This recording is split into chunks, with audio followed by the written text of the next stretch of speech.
Győr és környékiek, ezt tudti, hogy nem tudtátok sokan. Egy atombiztos bunker helyezkedik el Tényőn, ami Győr mellett van, és ez volt a Győr megyei vezetési pont. Ez a bunker nem arra volt hivatott, hogy közvetlen találat éri, hanem hogyha Győrt éri egy találat, akkor az összes megyei vezető itt helyezkedett volna el, és egy ilyen 3-4 nap múlva kijöttek volna a bunkerből, aztán a romokat helyreállították volna.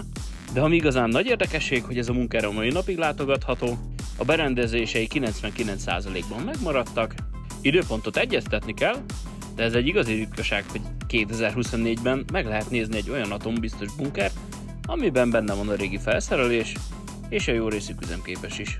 Na és aki ezt szeretném mondjuk most élőben is megtekinteni, azaz holnap, július 20-án a harmadik nyílt napot fogják megrendezni, és szabadon látogatható a bunker egyéb programokkal, szóval szerintem érdemes kilátogatni ide. 10 órakor kapunyitás, 11-től délig lesz Kizmus Szabolcsnak egy nagyon jó kis előadása, amit szintén érdemes részt venni.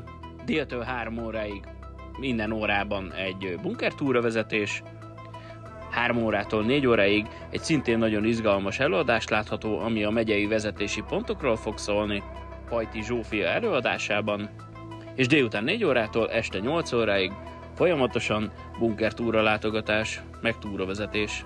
Ez mellett egyéb programok is lesznek, erdei túra az adóházhoz, ami a Dombtetőn van, tűzoltóeszközök bemutatója, Airsoft élménylövészet, polgári védelem hagyományőrző társaság, Varsói Szerződés katonái, a bunker körüli erdei tanösvénybe lehet járni, és ezek mellett még egyéb más programok.